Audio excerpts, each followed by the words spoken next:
ध्वजा लहराई और किसे इसमें भी जाति नजर आई।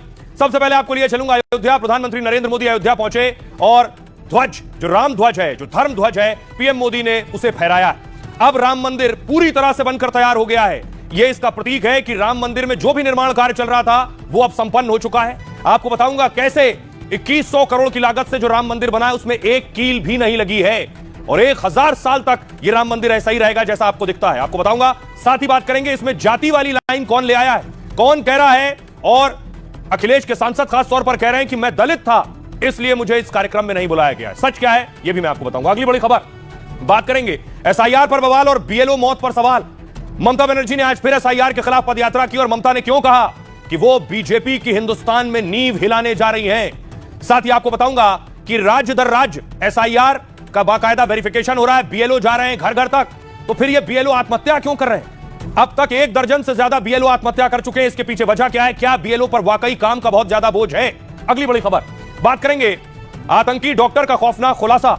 बताएंगे आपको मुजम्मिल जो अब तक एनआईए की कस्टडी में है। मुजम्मिल को लेकर आज धौज गांव गई एनआईए जहां 3000 किलो विस्फोटक मिला था। मुजम्मिल ने बड़ा खुलासा किया है सुसाइड बॉम्बर आतंकी उमर पर कि उमर कितना काबिल था कि वो देश में न्यूक्लियर साइंटिस्ट तक बन सकता था। साथ ही एक और सच सामने आया कि मुजम्मिल ने शाहीन जो दूसरी आतंकी है उससे शादी कर चुका है बहुत पहले।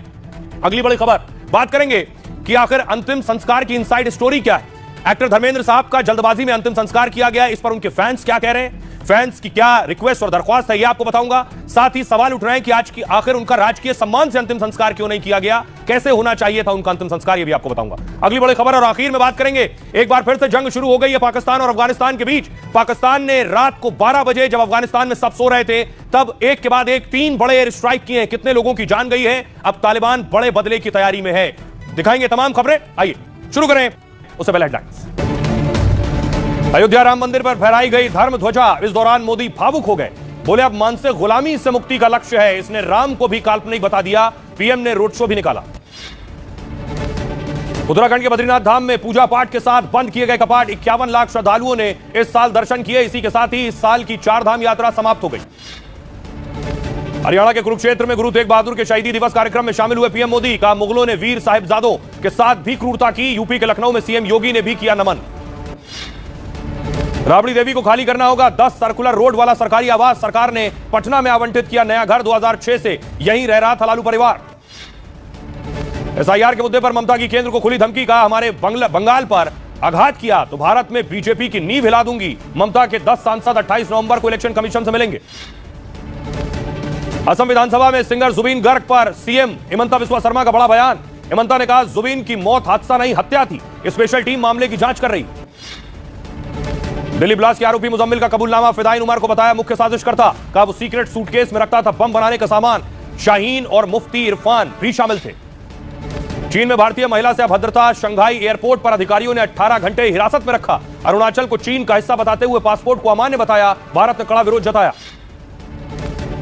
दिल्ली में 6 साल के बच्चे पर पिटबुल ने अटैक कर दिया। दांत से नोचकर कान नीचे गिराया। चेहरे पर 10 गंभीर घाव हैं। पुलिस ने कुत्ते के मालिक को अरेस्ट किया। अभिनेत्री सेलिना जेटली ने मुंबई कोर्ट में दर्ज कराया घरेलू हिंसा का केस। शादी के 15 साल बाद पति से तलाक मांगा। 50 करोड़ हर्जाने की भी डिमांड रखी। सैफई में अखिलेश के चचेरे भाई की शाही शादी। अखिलेश, डिंपल, शिवपाल समेत एक साथ दिखा पूरा परिवार। पार्टी के बड़े नेता भी शादी में शामिल हुए। इथियोपिया में 12,000 साल बाद फटा ज्वालामुखी। दिल्ली एयरपोर्ट पर 19 अंतर्राष्ट्रीय उड़ानें प्रभावित। चीन तक फैली राख। 15 फरवरी को कोलंबो में भिड़ेगी भारत और पाकिस्तान की टीम। 2026 की T20 विश्व कप का शेड्यूल जारी। 8 मार्च को अहमदाबाद में खेला जाएगा फाइनल।